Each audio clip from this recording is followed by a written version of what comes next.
Salut Internet, j'espère que tu vas bien. J'en suis conscient, aujourd'hui ça va pas être la vidéo la plus fun de l'année. Mais pour autant, à mon sens, elle est extrêmement importante pour tous ceux qui veulent partir loin de chez eux et éviter au maximum ça. Oh non! Non! Putain, je suis désolé! Oh putain! J'ai le poignet pété! Mais avant, je crois que tu connais la chanson. Intro.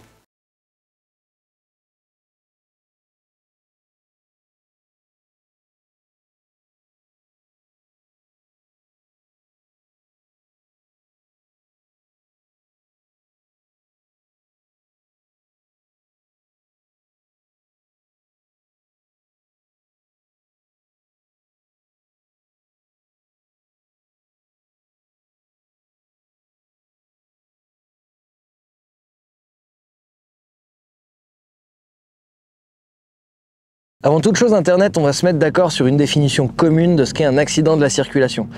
C'est tout simplement un événement imprévu et soudain qui va entraîner des dégâts physiques et ou matériels. Dans notre cas, vu qu'il est de la circulation, il est dans l'espace public ouvert à la circulation. Donc, que ce soit revêtu ou non revêtu, c'est un accident de la circulation. En France, les mentalités autour de l'accident ont bien évolué. Ça a changé aux alentours des années 70, 72 exactement, et heureusement. Parce que jusqu'à cette période-là, on était persuadé que l'accident de la route, c'était un peu comme une fatalité. Quelque chose où on pouvait absolument rien. C'était le destin, c'était comme ça. Depuis, les choses ont un peu bougé quand même. À l'heure d'aujourd'hui, on sait que c'est pas le cas. Donc, on peut agir dessus. Pourquoi les mentalités ont changé dans les années 70, tu te demandes? Eh bien, c'est une bonne question, mais je peux pas y répondre comme ça. Si c'est un sujet qui t'intéresse, dis-moi-le en commentaire et je pourrais te faire une vidéo autour de l'histoire de la sécurité routière, histoire de comprendre un peu mieux le système dans lequel on évolue aujourd'hui. On va vraiment se concentrer sur l'accident lui-même et surtout comment on peut analyser cet accident. Ce dont on s'est rendu compte, c'est qu'un accident, c'est jamais un seul facteur, c'est toujours multifactoriel. Donc on va l'analyser sous une globalité de facteurs. Et pour ça, on va te mettre en place une petite situation. Pour qu'il y ait accident, il faut déjà qu'il y ait un environnement, comme par exemple ici, une route non revêtue avec des cailloux au sol, un temps sec, de la végétation sur les côtés et des virages. Dans cet environnement, il faut évidemment qu'on y rajoute un homme, avec tout ce qui s'ensuit, c'est-à-dire sa fatigue, ses problèmes, son stress, son savoir-être et j'en passe. Une fois que nous avons cet homme dans cet environnement, il nous faut donc un véhicule. Robin, je dis un véhicule, un vrai véhicule. Chef, l'hélicorne c'est un véhicule? Bon, ok, c'est pas moi qui vais te contredire, mais on va perdre des gens là, parce que chut, tout le monde n'est pas au courant qu'elles existent vraiment. Donc on va prendre un véhicule un peu plus conventionnel si tu veux bien. Ok, bon si je peux pas être original... Maintenant Internet, tu as les 3 familles de facteurs d'accident. C'est ce qu'on appelle le système HVE. Homme, véhicule, environnement. Et quand dans le système il y a un ou plusieurs bugs, eh bien c'est l'accident.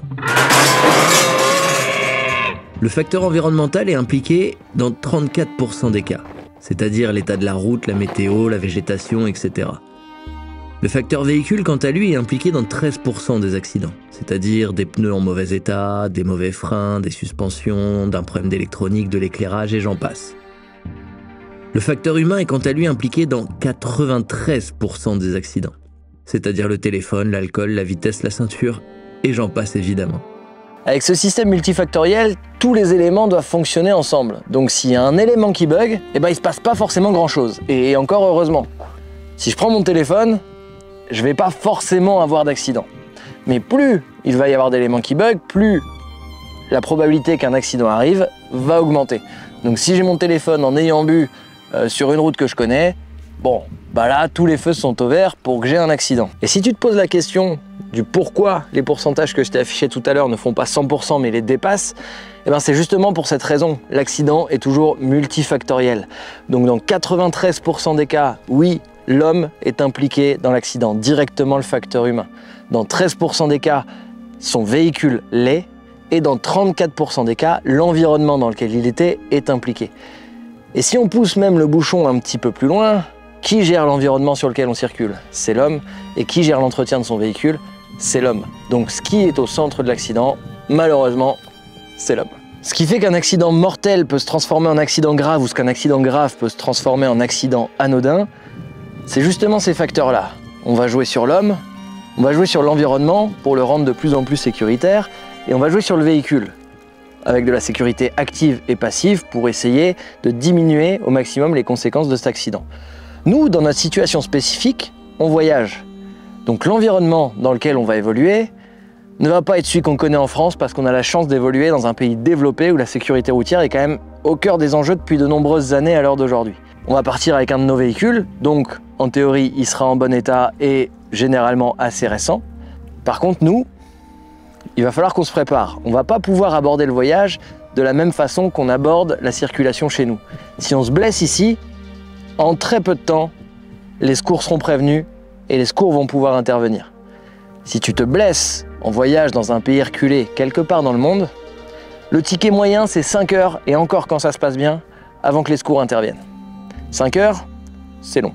C'est très très long. J'ai souvent pour habitude de dire qu'il y a des erreurs qui sont juste interdites. Tout simplement des erreurs qu'on n'a pas le droit de faire. Et on me répond souvent « Ah ouais, mais une erreur, c'est une erreur, j'ai pas fait exprès, sinon je l'aurais pas faite. » Quand on me répond ça, c'est un peu une réponse qui, à mon sens, c'est comme la vision de la sécurité routière en 72. Une réponse qui est fataliste. Faire des erreurs, c'est normal, c'est tout à fait normal. Ça fait partie du processus normal d'apprentissage. Mais quand tu t'entraînes, quand tu apprends, tu vas pas te mettre dans des situations dangereuses puisque justement, tu es en situation d'apprentissage. Donc, quand on se retrouve face à une situation dangereuse, il n'est plus le temps d'apprendre. C'est soit je sais et je suis sûr et certain d'être en capacité de mettre en œuvre toutes les actions nécessaires pour être en capacité de passer, parce que si je fais une erreur, les conséquences peuvent être très graves, ou je suis pas sûr et certain d'en être capable à 100%. Donc dans ce cas-là, il ne faut absolument pas prendre le risque et se mettre en sécurité. C'est par là que je parle très souvent de recherche de pleine conscience. La pleine conscience, qu'est-ce que c'est? C'est simplement la recherche du moment présent, de ressentir ce moment présent. Et les pensées qui traversent ce moment présent, les émotions, les sensations, mais aussi l'environnement. Bref, vraiment analyser le moment présent sans poser d'étiquette dessus, sans poser de jugement. Juste essayer de le ressentir de manière factuelle et consciente. Donc si je fais le lien avec le voyage, eh bien ces questions-là, je dois me les poser en permanence. Est-ce que la situation que je suis en train de vivre est adaptée à ma situation présente? Est-ce que je suis en capacité physique et mentale d'affronter ce que je vais avoir besoin d'affronter? Et je dois en être sûr et certain. Parce qu'encore une fois, se blesser loin de chez soi, on doit tout faire pour que ça n'arrive pas. Ça ne veut pas dire que ça n'arrivera jamais. Mais quand ça arrive, c'est quand même qu'on a fait une grosse boulette. Bon, mon petit Robin, pour l'instant, j'en dis rien. Présente-nous les choses comme tu les as vécues. Donc, qu'est-ce qui s'est passé? J'ai fait une chute sur un single en dévers. Voilà ce qu'on appelle l'erreur interdite, que vous verrez dans plein d'autres vidéos. En dévers? Léger. Ouais, léger.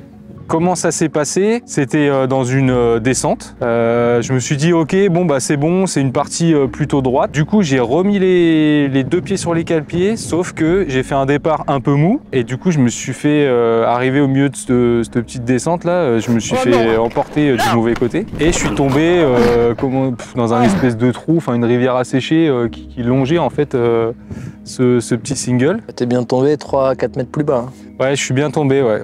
Et donc verdict, je me suis fracturé le poignet avec un petit déplacement, donc c'est pour ça que je suis rentré un peu précipitamment en France pour me faire opérer. Tout à l'heure dans la vidéo je te parlais, quand tu te blesses le ticket moyen c'est 5 heures avant que tu sois pris en charge. Là on a mis 5 heures. C'était ça, oui. Avant que tu arrives à l'hôpital. On va essayer d'analyser le truc sous plusieurs angles. Est-ce que c'est quelque chose que tu estimais trop dur pour toi? Je pense pas que ce passage était trop dur pour moi. Et justement, je pense qu'une de mes erreurs, ça a été de dire je me suis relâché en fait en me disant c'est droit, c'est bon, c'est une petite descente. On avait fait demi-tour en fait parce qu'on passait pas plus haut. Donc j'étais un peu en mode c'est bon, c'est la fin, voilà, pas de souci, ok, je me remets sur les cale-pieds alors que j'aurais pu faire un système trottinette comme on dit du bon côté et ça serait passé sans problème. Effectivement, ça on peut le lier avec la vidéo sur l'homéostasie du risque dont je t'ai déjà parlé. Parce que ce passage-là précis où tu tombes, c'est même pas qu'il était pas dur, c'est qu'il était extrêmement facile au vu des 3 mètres que tu venais de faire. Il y avait une situation vraiment dangereuse juste avant. Juste avant, ouais, c'est vrai. Juste avant, il y avait une situation vraiment dangereuse que tu as négociée comme j'ai pu. Comme t'as pu, mais c'était en sécu. Et si on analyse vraiment le côté technique, est-ce que tu sais ce qui t'a fait tomber? Alors, il y a plusieurs choses. Il y a déjà donc, le départ trop mou. Après, bon, j'avais un petit caillou au niveau de la roue avant, mais surtout, techniquement, l'erreur, c'est que j'avais pas le poids du bon côté. C'est encore une fois, c'est multifactoriel. Si tu me fais juste un départ trop mou, bah c'est pas grave, tu peux te rattraper. Ouais. S'il y a juste une pierre sur le chemin, bah c'est pas grave, tu peux te rattraper. S'il n'y a pas de trou. Mais s'il n'y a pas de trou, bah c'est pas grave, tu peux te rattraper. Mais là, en prenant ces différents facteurs, toi qui te lances pas assez vite, une pierre sur le chemin, mais quand on dit une pierre, je vais te la remettre en vidéo, c'est vraiment... Oui, c'était pas c'est un truc épais comme ça. Ouais, c'est genre... C'est un truc, ça, ouais, c'est ça, pas plus. Sauf que la moto arrive dessus, n'a pas assez de force pour passer au-dessus de ce caillou. La force doit aller quelque part. Elle va toujours là où c'est le plus facile. Donc en gros, là, c'était plus facile pour elle, pas de chance pour toi, d'aller vers la gauche. Ouais, tout à fait. Ça a fait tourner ton guidon légèrement à gauche. Si tu tournes le guidon, le centre de gravité de la moto se déplace. Vu que tu es au point 0, ça le décale d'1 degré ou de 2 à droite. À gauche, pardon. Oui. Sauf que là, tu peux pas te rattraper de ce côté-là. Ah non. C'est pour ça que je dis en permanence, dès qu'on est dans des dévers ou dans des situations avec du vide à côté, il faut toujours avoir une grosse marge de sécurité pour pouvoir accepter les erreurs parce qu'elles vont arriver. Là, tu étais juste au point 0 et il y a eu quelque chose. C'est ça. Trop tard. J'étais sur le fil et du coup j'ai basculé. Moi je me rappelle parce que j'étais en train de te regarder dans le passage dangereux. Je dis bon, c'est bon, il est passé. Et là j'étais en train de regonfler mon pneu parce qu'on avait dégonflé. Ouais, c'est vrai. Et là j'entends juste oh putain, je viens de me péter le poignet et je me relève, toi t'es déjà en bas et la moto est en train de faire un tonneau. Oui. Et demi, même plus d'un tonneau et de t'arriver dessus. Au final, t'as eu beaucoup de chance. Hein. Ah, j'ai eu beaucoup de chance parce que en fait, je me suis cassé le poignet parce que je suis juste tombé en gros un peu la chute classique en avant. J'ai pris un caillou, mais j'ai pas pris de coup à la tête. J'avais le sac vidéo en plus dans le dos. Heureusement, le matériel, il a rien pris. Enfin, vraiment, dans la chute, j'ai pas eu de soucis plus que ça. Et effectivement, j'ai eu vraiment beaucoup de chance avec la moto parce que en gros, elle est tombée, mais par rapport à mon emplacement, elle est tombée derrière, quoi, dans le trou. Ouais. Moi, c'est vraiment ce qui m'a fait peur, parce que je t'ai vu en bas, dans le trou. Bon, tu te plaignais déjà du poignet, mais on voyait que tu étais dans un endroit où tu pouvais pas t'extraire facilement. Tu étais coincé dans une espèce de cuvette, et là, tu as 250 kilos, même plus, parce qu'on était chargé, qui t'arrivent dessus, tu peux te faire broyer, quoi. Ouais. Et là, c'est plus du savoir-faire ou pas du savoir-faire, c'est de la chance, quoi. Ça t'arrive dessus ou ça arrive à côté, c'est juste... Non, j'ai vraiment eu beaucoup de chance, ouais. Qu'est-ce que t'en retires de ça, toi? Alors, qu'est-ce que j'en retire? Eh ben, par rapport à ce que tu disais tout à l'heure, en fait, avant j'ai eu un peu des warnings dans la journée. Voilà, tu disais d'être vraiment dedans, vivre l'instant présent, etc. C'était un jour où je pense qu'il y avait un mélange de fatigue, j'étais pollué dans la tête par des pensées qui n'avaient pas forcément quelque chose à voir. Enfin, j'avais du mal à me mettre dedans. J'ai eu un passage là juste avant où tu m'as filé un coup de main, où j'ai commencé à m'énerver. Enfin voilà, j'avais pas un comportement hyper... j'avais tendance à rester bloqué sur ce que j'arrivais pas à faire, j'arrivais pas à assimiler ce que tu me disais. Enfin, en gros, pour faire simple, j'étais pas dedans. Déjà, il y avait ce côté-là, et puis là, on fait demi-tour. Ce côté, oh, ok, bon, bah c'est bon, finalement, on fait demi-tour, c'est bon, c'est facile, trop de relâchement, pas assez concentré. Sanction, voilà, c'est comme on peut dire des fois dans le sport ou dans d'autres milieux, enfin voilà, la sanction elle a été immédiate. C'est fracture, donc en gros immobilisé, la moto elle était morte. Elle était légèrement roulable, mais enfin voilà. Non, elle était pas, on pouvait pas la ramener. Ouais, on pouvait pas la ramener. On se sent bête, hein. Vraiment on se sent bête parce que c'est un mélange de colère, Voilà, je me suis rendu compte que j'avais fait quand même une grosse bêtise, clairement. C'est quelque chose qui est ultra compliqué, hein. Là on en parle avec l'accident de Sylvain, on aurait très bien pu en parler avec des accidents que j'ai eus, parce que j'en ai eu. C'est quelque chose qui est compliqué, je pense, à assimiler et à toucher du doigt. J'ai beaucoup de mal à le transmettre ça en stage, parce qu'on parle énormément de sécurité, et j'en fais souvent beaucoup, parce que moi maintenant avec l'expérience, je sais que ces erreurs peuvent entraîner ces énormes conséquences, et c'est des toutes petites erreurs. Mais de ce que je constate jusqu'à maintenant, c'est que, comme tu viens de le dire, en fait, malheureusement, tant que t'as pas eu un gros warning personnel, c'est hyper dur de l'assimiler. Je suis plutôt d'accord et même dans ma vie de tous les jours, depuis l'accident, il y a des choses qui ont changé. Ouais. Quoi alors? C'est intéressant. Et je fais plus attention au moment présent. Enfin, vous l'avez vu, si vous avez regardé des vidéos sur tout ce qui est navigation dans les dunes, moi j'avais tendance à vraiment me dire faut absolument que j'arrive au bout, faut que je monte telle dune, tel endroit. Et en fait maintenant j'essaye de plus penser à la finalité mais vraiment au comment. Alors j'ai encore du boulot à faire, hein, mais et ça en fait, même dans ma vie de tous les jours, j'essaye de me l'appliquer pour que ça devienne vraiment quelque chose d'automatique. J'ai encore pas mal de chemin à faire là-dessus, mais je pense que c'est en bonne voie. Et je pense que ma façon de rouler va changer aussi, parce que moi j'étais un peu bourrin, faut dire ce qui est, à mon modeste niveau. Mais c'est hyper intéressant ce que tu viens de dire juste là, d'arrêter de penser uniquement à la fatalité, d'arrêter de penser uniquement à la finalité, mais de penser au comment arriver à cette finalité. Et ça, au final, si là, c'est toi qui me le formalises comme ça, c'est que tu as vraiment fait un step dans ta tête qui est important, comme tu viens de le souligner juste avant, parce qu'au final, c'est exactement ça. C'est souvent, des enduristes, par exemple, ont beaucoup de mal à le comprendre quand je discute avec eux. Quand je vais dans une montée compliquée, moi, par exemple, avec ma moto, la première fois, je la monte jamais. Et j'y vais pour voir. Donc l'objectif, c'est pas de monter tout de suite. L'objectif, c'est de monter en haut en sécurité, c'est-à-dire sans me blesser et sans abîmer la moto. Il faut vraiment que je respecte ces deux règles-là. Après, comment je vais le faire? Ça, je vais prendre du temps, parce qu'on va avoir besoin de temps pour le faire. Je sais pas trop pourquoi, hein, mais on n'a pas forcément tendance à voir la moto de voyage comme un sport extrême, mais dans ma vision des choses, qu'on fasse un saut en base jump, ou qu'on parte à l'autre bout de l'Afrique, de l'Amérique, de où tu veux, en autonomie, avec une moto chargée, et par des chemins reculés pour accéder à des endroits difficiles, c'est la même chose. Si tu as envie de pratiquer cette activité, de durer dans le temps et donc de ne pas mourir concrètement, il vaut mieux mettre des choses en place qui sont très compliquées à mettre en place parce que c'est pas de la technique, c'est pas du savoir, c'est pas du savoir-faire. Enfin, si, c'est du savoir et du savoir-faire, mais ce qui va gérer ce savoir et ce savoir-faire, c'est ce savoir-être. C'est-à-dire, c'est ta capacité à utiliser d'une certaine manière tes connaissances théoriques et tes connaissances techniques.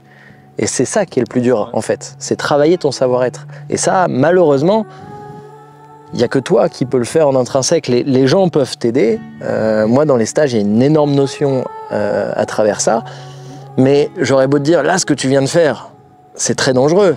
Moi, je peux le savoir parce que j'ai l'expérience. Ouais, et si toi, en interne, tu te dis, ouais, non, mais là, il en fait un peu des caisses, ça va, c'était pas si dangereux que ça. C'est vrai, et c'est souvent ce qu'on fait quand on n'a pas vécu l'accident. C'est vraiment mon premier accident, déjà à moto, c'est ma première chute, ma première grosse chute.